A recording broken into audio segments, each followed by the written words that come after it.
Hi, I'm John Stevenson, and we're going to be looking at the question of polygamy in our continuing study of biblical ethics. Polygamy, first of all, that's by definition, that's when you have one spouse marrying not a different spouse, but several spouses. So one person marrying several other people. And this is not something that is expressly forbidden in the Bible. There's no passage in the Bible that says you shall not have more than one wife, or I guess you could go the other way, and you shall not have more than one husband. Although in Jewish culture, there's no record of that ever taking place. There were situations in other parts of the world. The Spartans had practiced a form of polygamy. It wasn't quite that way, but it was close enough where it would come under that heading. And yet I would say that it's not in accordance with the creation design. God didn't create Adam and Eve and Hilda. He created Adam and Eve, a man, a woman, and that was the design that we see in the Garden of Eden. But we see early on that it was permitted in the Old Testament.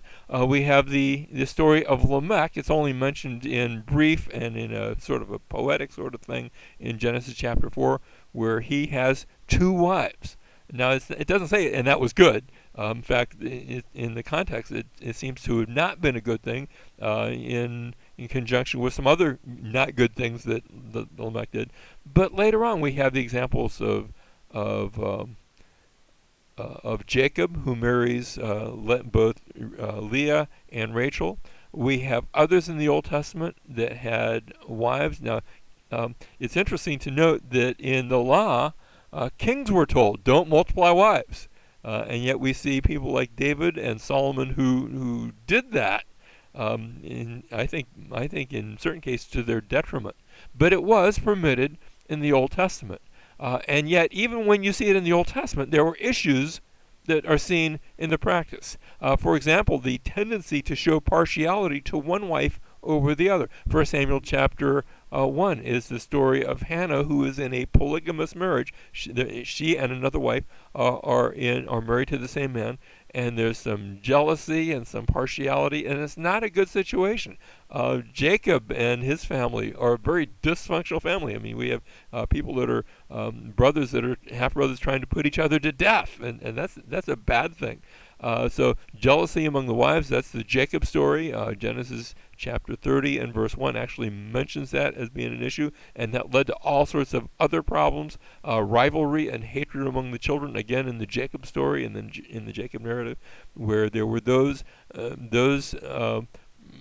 sons that had been brought about by one wife, and they were over against the son that had been brought by another wife, and that wasn't pretty.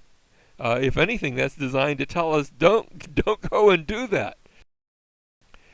We also read in the New Testament. Now, by the time the New Testament comes about, polygamy was not regularly practiced by either the Jews or the Greeks or the Romans by this time. And there were other cultures out there that did practice polygamy, but not the mainline cultures. And so we read in both Timothy and Titus that leaders in the church are called to be the husband of one wife, like the way the Greek says that, a one-woman man.